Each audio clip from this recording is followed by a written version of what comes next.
오늘 제목 한번 따라해 볼까요? 하나님 앞에서. 하나님 앞에서.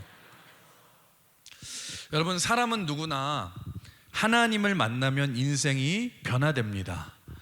목회를 하면서 제가 인생에서 가장 큰 기쁨이 뭘까, 목회의 큰 기쁨이 뭘까를 생각을 해보면 이런 것 같아요.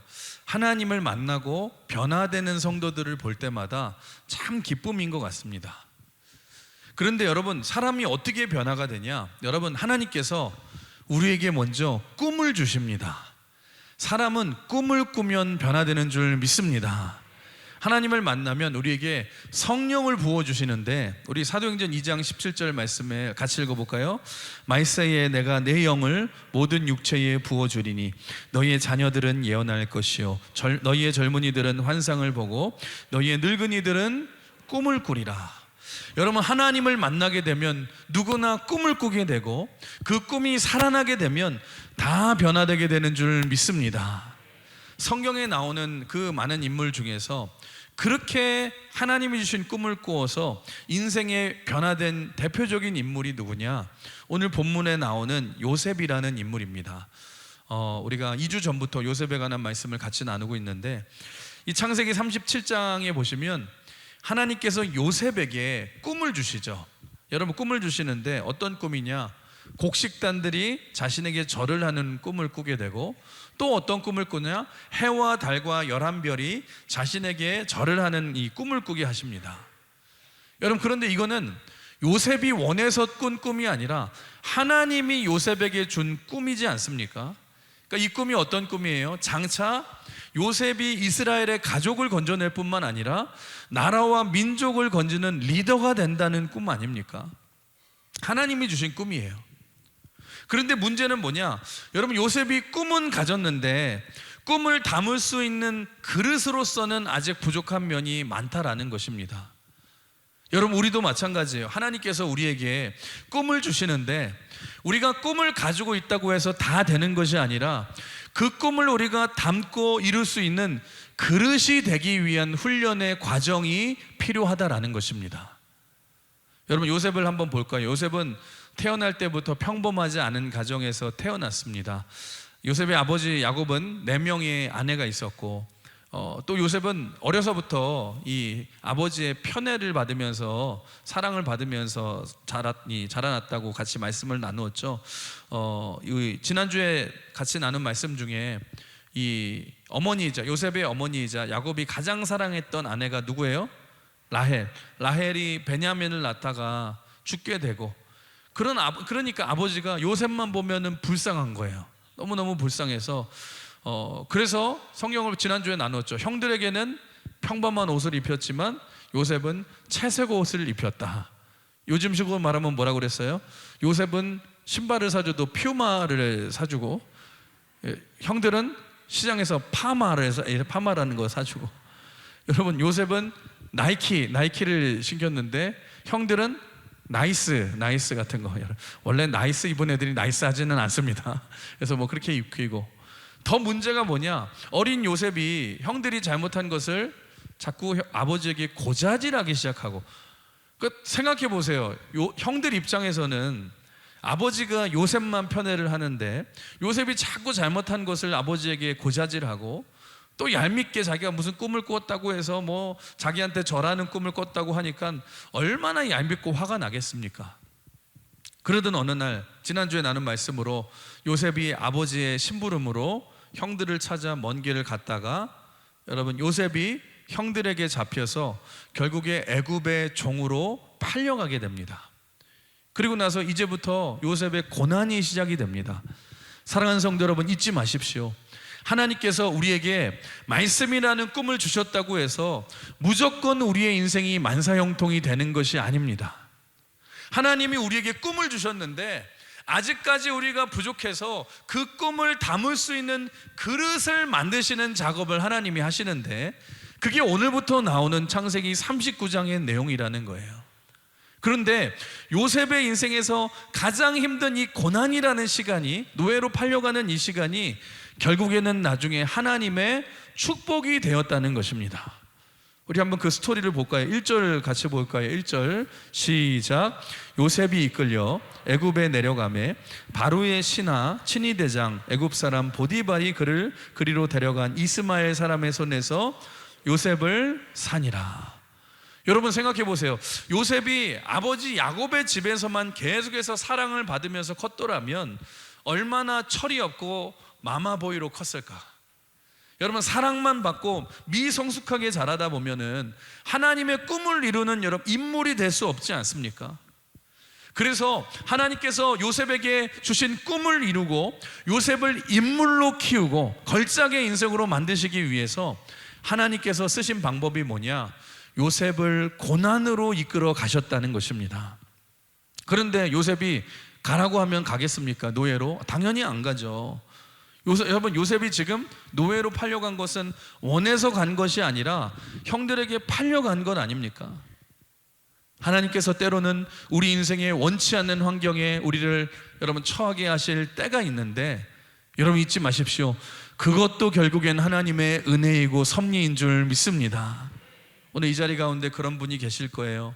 내가 원치 않는 고통으로 인해서 내 인생이 다 비참해지고 무너져 버린 것 같은 분이 계시다면 여러분 잊지 마십시오. 거기에도 보이지 않는 하나님의 섭리의 손길이 있는 줄 믿습니다. 절대로 하나님은 여러분을 버리지 않으신다라는 거예요. 옆 사람 한번 인사해 볼까요? 하나님은 당신을 포기하지 않으십니다. 지금도 하나님이 붙들고 계십니다.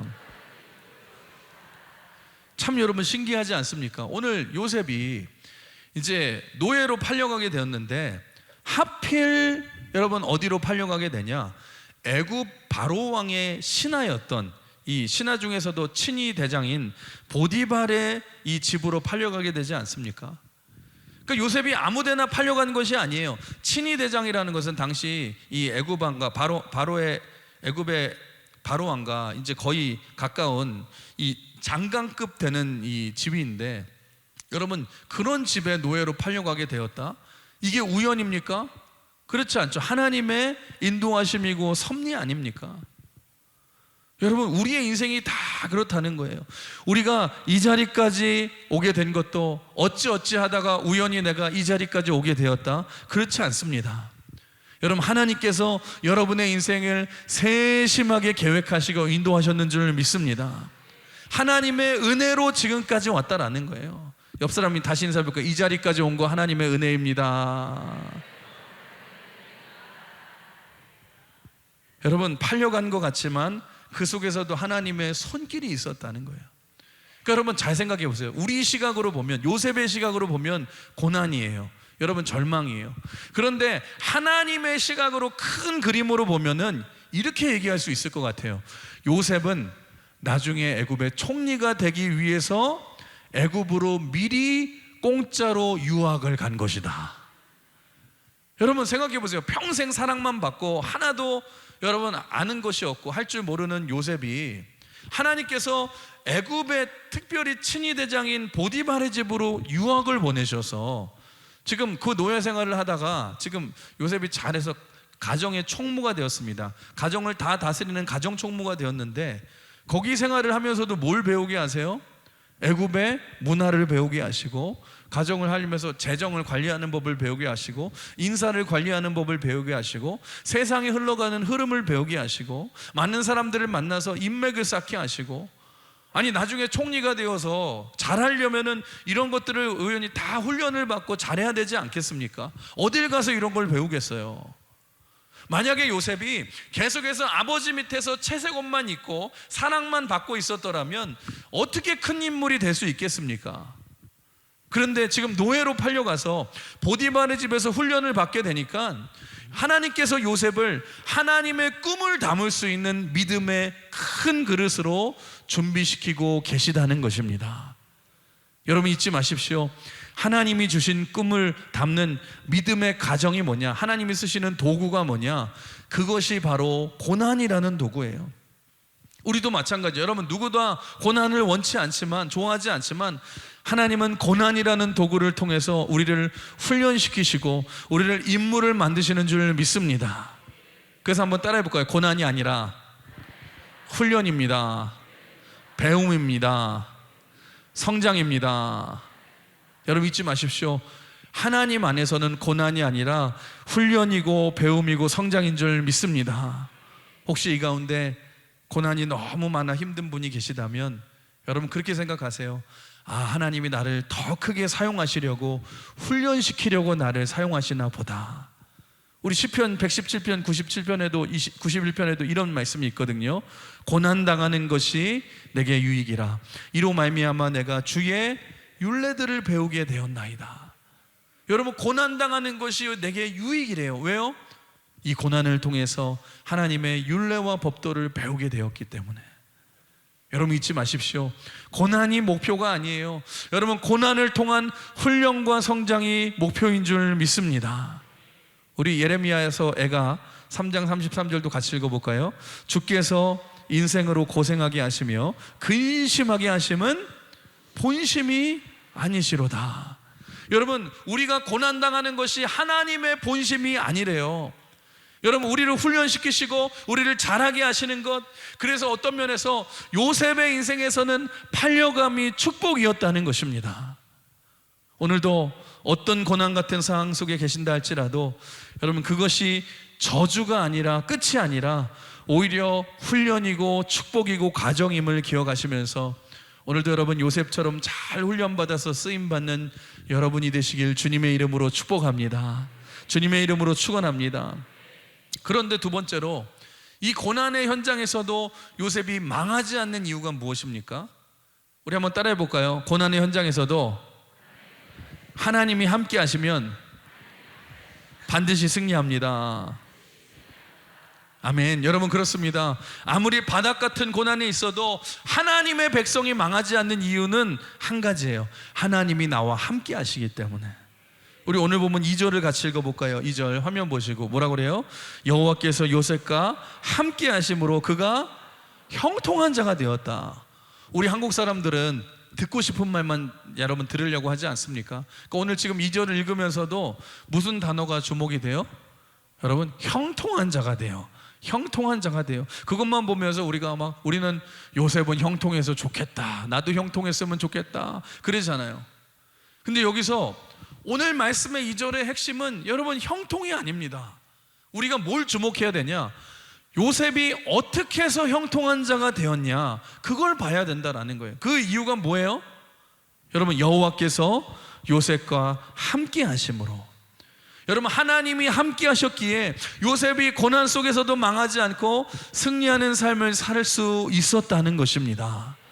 나중에 요셉이 감옥에 들어갔을 때도 보세요. 창세기 39장 21절 보시면 여호와께서 요셉과 함께 하시고 그에게 인자를 더하사 간수장에게 은혜 받게 하시고, 23절도 그 뒤에 보시면 간수장은 그의 손에 맡긴 것은 무엇이든지 살펴보지 아니하였으니 이는 여호와께서 요셉과 함께 하심이라.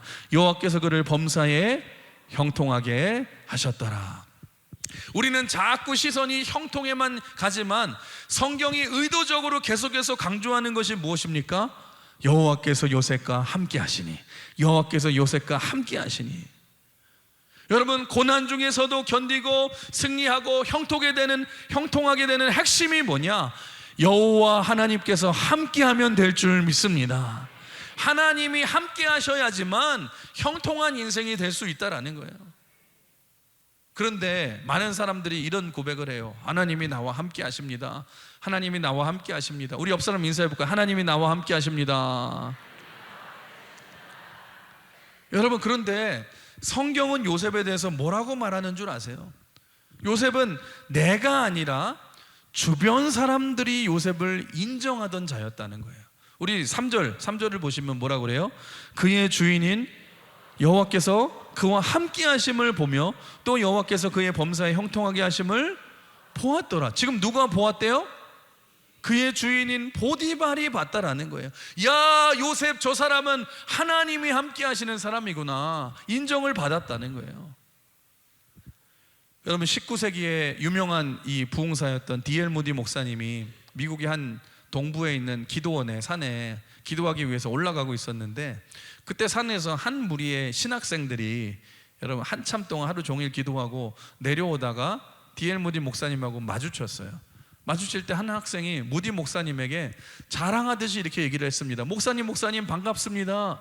저희는 지금 기도원에 와서 이렇게 열심히 기도를 하루 종일 기도를 하다가 지금 내려가는 길입니다. 목사님, 저희 얼굴이 모세처럼 빛나지 않나요? 여러분, 그랬더니 무디 목사님이 웃으시면서 이런 말을 했어요. 이보게나 모세는 자기 얼굴이 빛나는지 몰랐어. 여러분, 모세는요 자기 얼굴이 빛나는지 몰랐어요. 누가 알았어요? 백성이 알고 여러분 쳐다볼 수 없어서 수건으로 얼굴을 가렸다고 말하지 않습니까?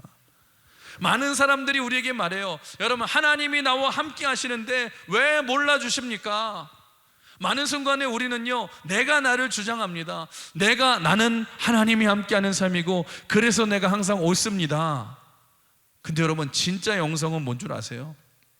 내가 내 신앙을 말하는 것이 아니에요. 여러분, 하나님이 나와 함께 하시는지는요 주변 사람들에게 보이는 거예요. 여러분, 남이 아는 거예요. 다윗이 하나님과 함께 하심을 누가 봤습니까? 사울왕이 봤습니다. 너는 하나님이 함께하는 자구나. 여러분, 사울왕이 고백하지 않습니까? 그래서 우리 신앙생활의 승리는 내가 뭐 원수랑 싸우고 마귀랑 싸우는 게 아니에요. 진짜 신앙생활은 뭐냐? 하나님이, 따라해볼까요? 하나님이 나와 함께 하시는가?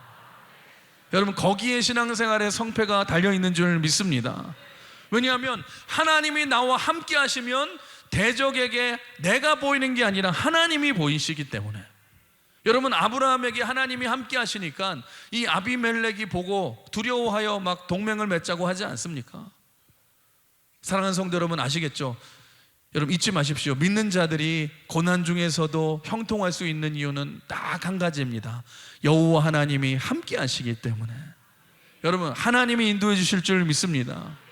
그래서 우리 인생의 중요한 승리는 뭐냐? 하나님께 있기 때문에 우리가 해야 될 일은 뭐냐? 여러분, 따라해 볼까요? 하나님과 날마다 교제해야 합니다. 그래서 어떻게 해야지 날마다 승리할 수 있어요? 날마다 하나님과 교제해야 되는 거예요.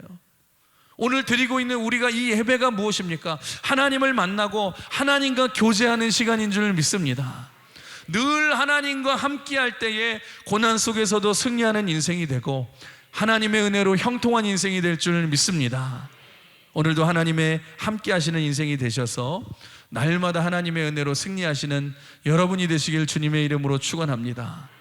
또 한 가지, 두 번째, 요셉이 고난 중에도 형통한 이유가 있는데, 요셉은, 따라해볼까요? 요셉은 작은 일에도 충성하던 자였습니다. 요셉은 작은 일에도 충성하고 최선을 다하던 자였다는 거예요. 우리 6절을 한번 같이 읽어볼까요? 6절 시작. 주인이 그의 소유를 다 요셉의 손에 위탁하고 자기가 먹는 음식 외에는 간섭하지 아니하였더라. 요셉은 한마디로 말하면 무슨 일을 하든지 최선을 다하던 성실한 사람이었다. 여러분, 우리는 좋아하는 게 뭐냐? 우리는 큰 것만을 좋아합니다. 그런데 여러분, 하나님 앞에서 진실한 인생이 되기 위해서는요 중요한 게 뭐냐? 작은 일부터 충성하는 인생이 되어야 된다라는 거예요. 우리 마태복음 25장 21절 같이 읽어볼까요? 시작. 잘하였도다 착하고 충성된 종아, 네가 적은 일에 충성하였더니 내가 많은 일을 내게 맡기리니 내 주인의 즐거움에 참여할지어다. 여러분, 잊지 마십시오. 하나님이 기뻐하시는 일은 작은 일부터입니다. 내게 맡겨주신 작은 직분이라 할지라도, 내게 맡겨주신 작은 영혼이라 할지라도, 내게 맡겨주신 봉사가 작다 할지라도 우리가 거기에 충성하고 우리가 헌신할 때에 우리 하나님은 칭찬해 주시고 더 귀하게 사용해 주시는 줄 믿습니다. 여러분, 세계 민족마다 다 특징이 있고 강점이 있는데, 우리 대한민국 하면 여러분이 강점이 뭐예요? 대한민국은 인천공항에 처음 들어설 때마다 여러분 거기 크게 써 있죠. 다이나믹 코리아. 우리 하나님은 우리 한국 사람들은 다이나믹합니다. 열정이 있습니다. 그냥 막 불타오르죠. 우리 월드컵 시즌 때도 한마디면 끝나요. 대한민국 하면 어떻게 돼요? 끝나잖아요. 벌써부터 손바닥 칠까 말까 고민하시고. 여러분, 한국은 열정이 끝장이 나요. 그래서 얼마나 열정이 있는지 우리 외국 사람들이 한국 올 때 제일 먼저 배우는 말이 욕이 아니래요. 그러면 빨리래요. 한국 사람들이 너무 그걸 잘해서. 한국이 얼마나 대단한지 빠른지 인터넷도 세계 최강, 빠르기가 세계 최강이어야 되고, 택시도 느리지 않습니다. 한국 택시는 세계적인 총알 택시. 그리고 배달도 얼마나 빠른지, 배달의 민족이라고 말할 정도로 짜장면 20분 안에 배달 안 되면 반환됩니다. 돈을 돌려드립니다. 그럴 정도로 다이나믹 코리아. 우리 한국이 강점이 많잖아요. 근데 우리 민족의 약점이 뭐냐? 우리가 너무 나라가 작은 나라에서 살아서 그런지 모르겠지만 우리는 큰 것만을 좋아해요. 큰 걸 참 좋아해요. 우리나라 국호가 뭐예요? 대한민국이죠. 응원도 대한민국 이래도 되는데 꼭 뭘 강조해요? 대한민국 그랬잖아요. 여러분, 그냥 한국 해도 되는데 대한민국이라고 하고, 우리나라 지도자를 뭐라고 불러요? 대통령이라고 부르고, 최고 학부를 뭐라고 불러요? 대학교라고 그러고, 신기하게 여러분, 한강에 있는 다리들을 여러분 다 뭐라고 불러요? 행주 대교, 가양 대교. 중교는 없어요. 다 대교예요. 여러분, 이 거리 이름, 스트리트 네임도 광명 대로, 강남 대로, 중로 소로는 별로 없는 것 같아요. 다 대로야. 요거 조금만 길이 있는데도 다 대로야. 그리고 교회도 그렇죠. 부흥회를 해도 심령 대부흥회. 아침에 여러분 매년 시작할 때마다 신방할 때도 뭐라 그래요? 그냥 신방이 아니라 대신방. 아무튼 우리는 약점이 뭐냐? 작은 것을 소홀히 하고 큰 것만 좋아하는 경향이 우리에게 있다라는 거예요. 그러니까 큰 행사를 우리가 좋아하고 특별한 예배는 좋아하는데 평소에 드리는 우리가 이 예배나 기도회는 약하다고 생각할 때가 많다라는 거예요. 근데 여러분 잊지 마십시오. 진짜 실력과 진짜 영성과 능력은 일상에 있고 우리의 작은 것에 있는 줄 믿습니다. 성경에 나오는 하나님이 쓰시는 사람의 다 특징이 뭔 줄 아세요? 큰 일을 하고 대단한 일을 했던 사람이 아니에요. 언제나 자기의 일상에 주어진 작은 일에 충성하고 헌신했던 사람, 최선을 다했던 사람들을 하나님이 보시고 사용해 주셨다는 거예요. 다윗을 한번 보십시오. 하나님이 다윗을 쓰신 이유가 뭘까? 우리 시편 78편 70절에서 72절 읽어볼까요? 시작.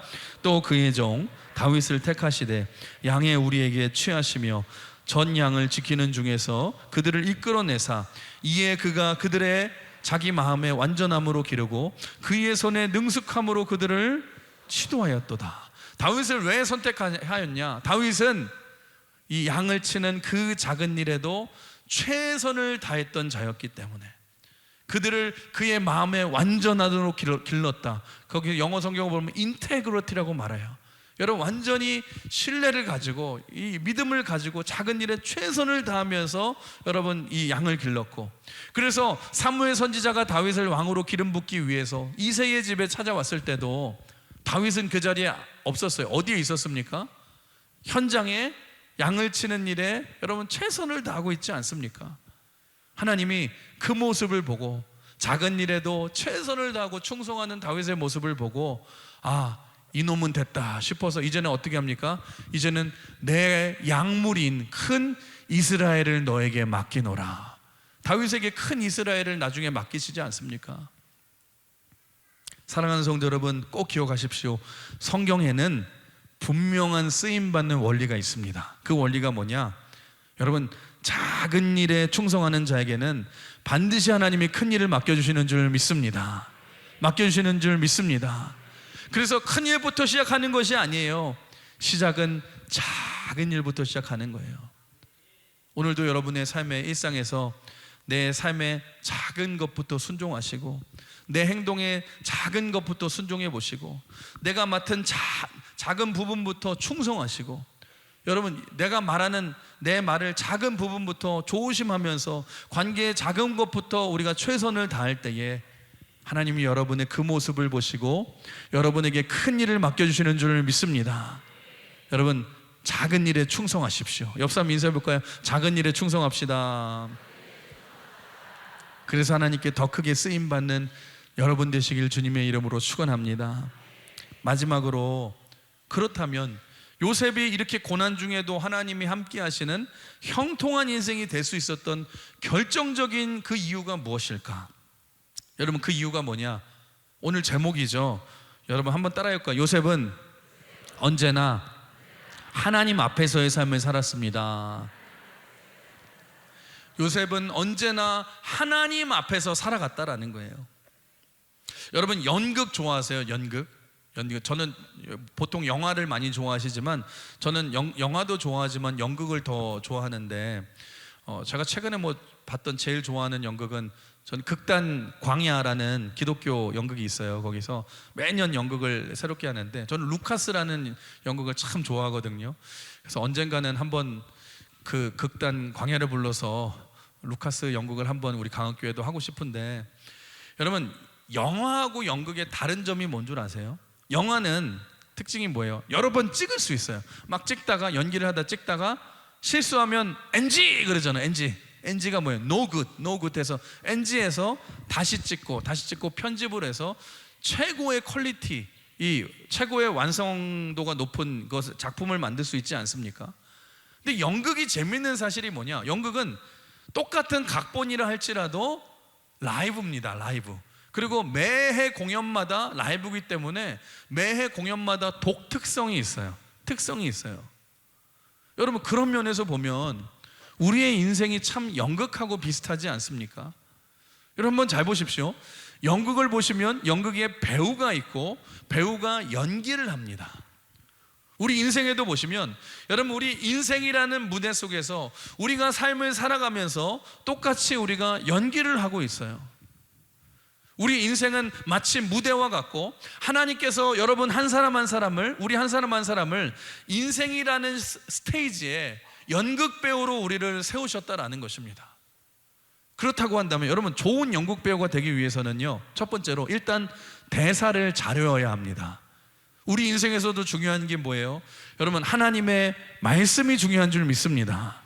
우리도 날마다 말씀을 들어야 되고 그 말씀을 가슴에 새겨야 되고 말씀대로 살아야 돼요. 그런데 좋은 연극 배우는 대사만 잘 외워서는 안 되고 그 대사를 통해 작가의 심정을 여러분 느껴야 되고 읽어야 되고 그대로 연기를 할 줄 알아야 돼요. 마찬가지로 우리도 하나님의 말씀을 단순히 알고 여러분 듣는 것으로 그치는 것이 아니라 말씀을 통해서 하나님의 뜻을 알고 그 뜻대로 살아가야 될 줄 믿습니다. 그런데 제가 하고 싶은 얘기는 뭐냐? 이 인생이라는 연극에서 우리가 명심해야 될 가장 중요한 사실이 뭔 줄 아십니까? 한번 따라해 볼까요? 우리의 연극의 대상은 딱 한 명입니다. 여러분, 우리의 연극의 대상은 여러분 딱 한 명. 우리가 사는 이 인생이라는 이 연극의 관객, 내 연기를 보고 있는 대상은 딱 한 명이라는 거예요. 그게 누구예요? 살아계신 하나님이라는 거예요. 여러분, 우리는 어떤 존재입니까? 우리는 하나님 앞에서 살아가는 존재인 줄 믿습니다. 많은 사람들이 이 사실을 헷갈려 해요. 어떤 사람은 내 연기를 보는 관객이 많다라고 생각을 해요. 많은 사람들이 나를 보고 있다라고 생각해요. 그래서 그 사람에게 좋게 보이려고 연기를 할 때가 있어요. 성경을 보면 누가 그랬습니까? 사울왕이 그랬습니다. 여러분, 그래서 하나님의 말씀대로 순종하고 행동하지 않고 사람들의 눈에 보기 좋게 행동하지 않습니까? 근데 여러분, 사실은 그 사람들도 사실은 같은 배우들이지 관객은 아니라는 거예요. 여러분, 관객과 배우를 헷갈리시면 안 됩니다. 또 어떤 사람은 관객이 아예 없다라고 생각하는 사람들도 있어요. 누가 그랬습니까? 다윗이 한번 그랬어요. 여러분, 남의 여자 우리아의 아내 밧세바와 동침을 할 때에 아무도 나를 보는 사람이 없다라고 생각했어요. 관객이 없다라고 생각을 했어요.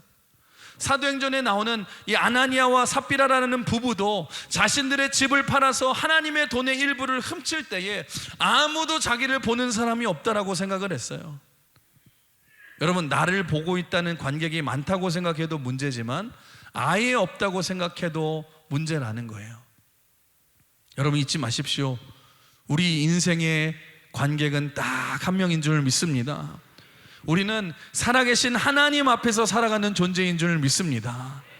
그래서 신앙생활의 기초는 뭐냐? 우리 많이 들으셨죠? 코람데오, In the face of God, 하나님의 면전 앞에서. 여러분, 신앙생활의 기초는 뭐냐? 하나님의 면전 앞에서 살아가는 거예요. 우리는 하나님 앞에서 살아가는 존재이고 하나님께서 내 인생의 연극을 보고 있다라는 의식을 가지고 살아야 될 줄 믿습니다. 여러분, 사도 바울을 보시면 사도 바울도 원래 인생의 목표는 예수 믿는 자들을 다 잡아 죽이는 거였어요. 자기가 그래서 유명해지는 거였어요. 그런데 다메섹 도상으로 여러분 원정 갔다가 거기서 살아계신 하나님, 인격적으로 살아계신 예수님을 인격적으로 만난 후에 성경을 보시면 이 사도 바울의 눈에서 비늘 같은 것이 벗겨졌다라고 말을 해요. 근데 눈에서 비늘 같은 것이 벗겨진 후에 바울이 제일 먼저 깨달은 사실이 뭔 줄 아십니까? 아하, 나는 하나님 앞에 서 있는 존재구나. 여기도 하나님이 계셨구나. 저기도 하나님이 계시는구나. 하나님은 늘 나와 함께 하시는구나. 하나님은 늘 살아 계시는구나. 그걸 사도 바울이 깨닫게 되었다는 거예요. 그래서 여러분, 인간이 죄를 짓는 그 시작점이 뭔 줄 아십니까? 내가 지금 이 행위를 할 때에 아무도 나를 보고 있지 않는다고 생각하는 거예요. 거기서부터 죄가 시작된다는 거예요. 여러분, 그래서 진짜 내 모습이 언제 나온다고 그래요? 오늘처럼 여러분 지금 이 자리에 앉아 있을 때가 진짜 내 모습이 아니죠. 양복 입고 막 멋있게 입고 더듬이 이렇게 만들고 온 게 진짜 내 모습이 아니라, 진짜 내 모습은 아무도 보지 않는 방 안에 나 혼자 앉아 있을 때의 모습이 진짜 내 모습이라고 말을 하잖아요. 여러분, 관객이 없다고 해도 타락이라는 거예요. 제가 어릴 때, 제가 초등학교 때를 기억하는데 참 부끄러운 과거지만 초등학교 때 그때 유행했던 게 뭐냐, 책받침 같은 거에 막 연예인 사진 같은 걸 막 붙이고 막 다니는 게 유행을 했어요. 그래서 학교 앞 문방구에서 연예인 사진을 많이 팔았거든요. 근데 저도 하나를 갖고 싶은 거예요. 만들고 싶은 거예요. 근데 돈은 없고, 그래서 어떻게 했냐, 제 마음에 훔치기로 한번 결정을 했습니다.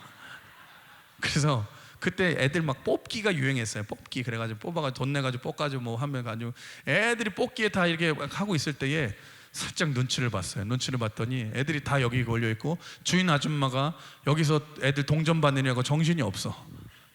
어떻게 할까 말까. 제가 좀 또 소심해가지고 할까 말까 그 주변을 한 10분간 두리번거리고 머물다가 그냥 에라이 모르겠다, 그냥 한 장을 싹 빼가지고 문방구 밖으로 싹 나갔습니다. 근데 순간 누군가 신영아 제 이름을 부르는 것 같은 소리가 듣고, 순간 얼마나 놀라서 막 전력을 다해서 그냥 제가 막 뛰기 시작했는데, 숨도 안 쉬고 제가 진짜 한 3분을 뛴 것 같아요. 막 뛰어가서 어떤 골목에, 어떤 아무도 없는 골목에 뒤에 해가지고 하면서 여기를 꺼내보니까 이 사진이 조금 구겨져 있는데 그때 가져왔어요. 뒤를 싹 봤더니 아무도 없어요. 아무도 없어요. 그랬더니 그때 제가 느낀 것이 뭐냐, 아무도 나를 보지 않았겠지. 아무도 보지 않았겠지. 여러분, 무슨 말이냐, 배우가 관객이 없다라고 생각을 하면은 타락하게 된다는 거예요. 사랑하는 성도 여러분, 잊지 마십시오. 우리 인생의 유일한 관객은 누구라고요? 살아계신 하나님이신 줄 믿습니다. 지금도 우리를 창조하시고 지으시고 우리를 인도하시는 하나님이신 줄 믿습니다.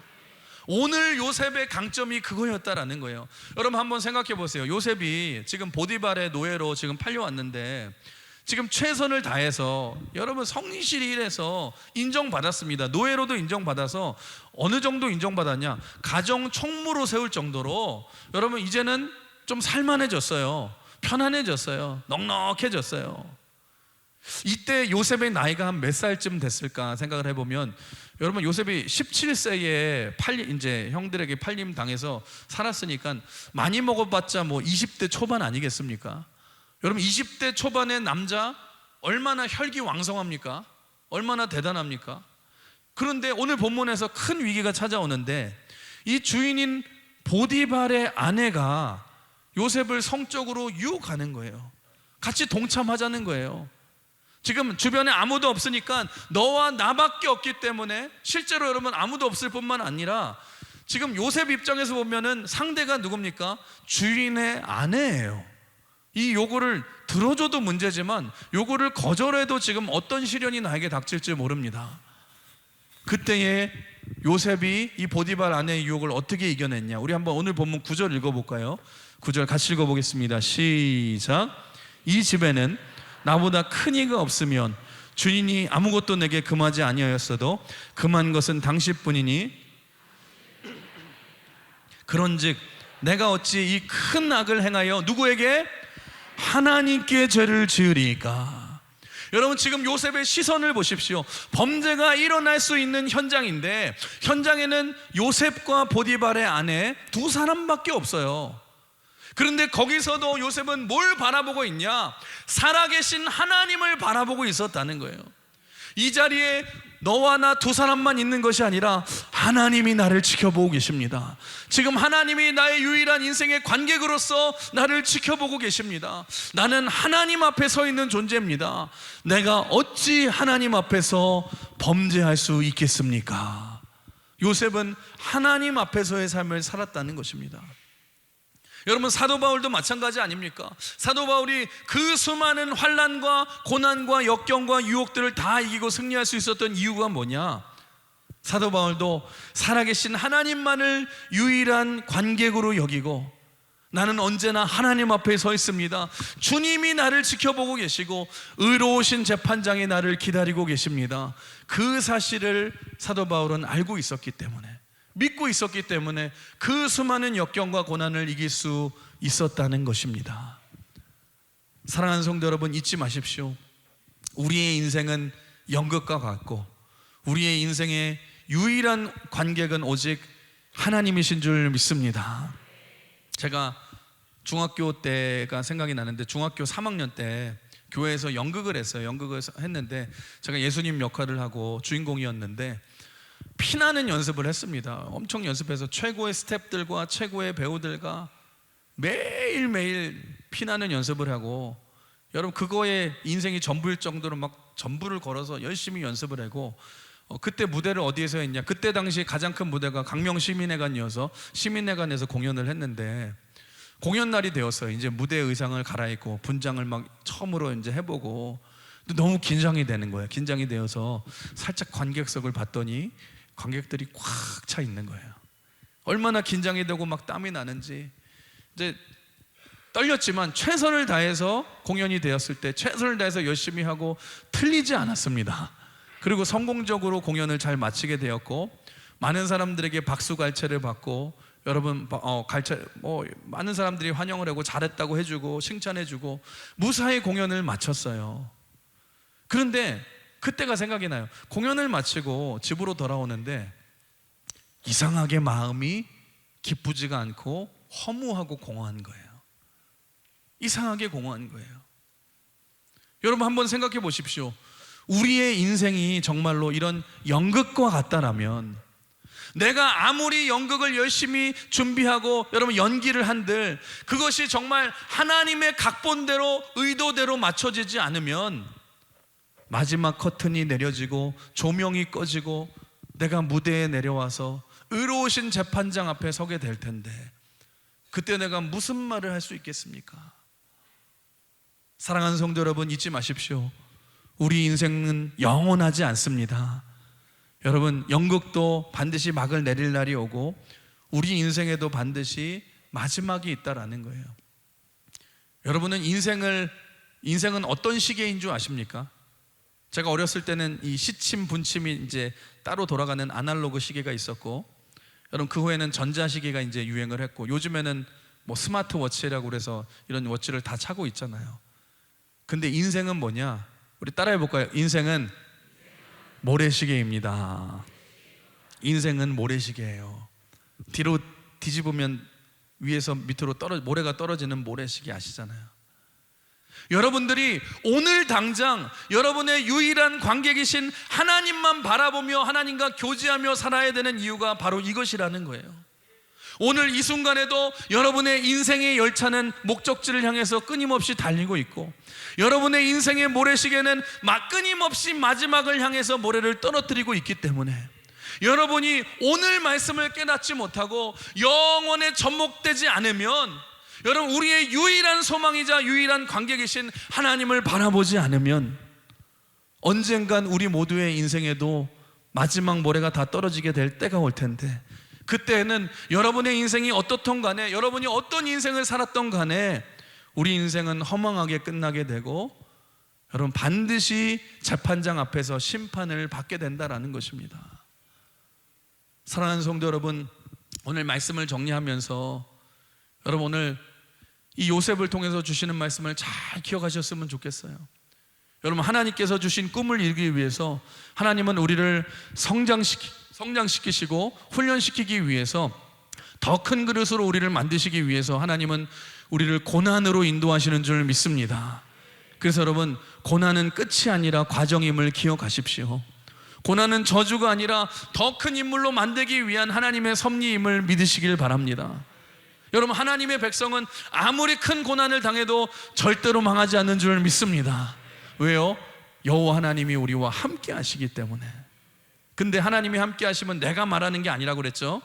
주변 사람들에게 보이는 것이다. 여러분, 작은 일부터 충성하고 최선을 다할 때에 하나님이 그런 은혜를 부어주실 줄 믿습니다. 그런데 요셉이 고난 중에도 형통하고 승리한 가장 큰 이유가 뭐라고 그랬어요? 그는 언제나 하나님 앞에서의 삶을 살았다는 거예요. 여러분, 잊지 마십시오. 우리 인생은 영원하지 않습니다. 우리 인생은 마치 연극과 같습니다. 그리고 우리는 단 한 명의 관객을 위해서, 관객 앞에서 살아가고 있음을 여러분 기억하시면서 오늘도 요셉과 같이 하나님 앞에 살아가십시오. 여러분, 고난 중에서도 어떤 유혹 속에서도 믿음으로 승리하며 훈련받으며 성장하셔서 요셉과 같이 하나님이 함께 하시는 인생이 되셔서 여러분 하나님의 은혜로 승리하시고 날마다 형통하시는 하나님의 뜻을 이루시는 저와 여러분의 삶이 되시길 주님의 이름으로 축원합니다. 그 끊어지지 않는, 여러분 우리를 애워싸고 있는 하나님의 은혜로 말미암아 날마다 승리하시는 저와 여러분 되시길 주님의 이름으로 축복합니다. 오늘 말씀 기억하시면서 우리 같이 찬양 고백했으면 좋겠는데요.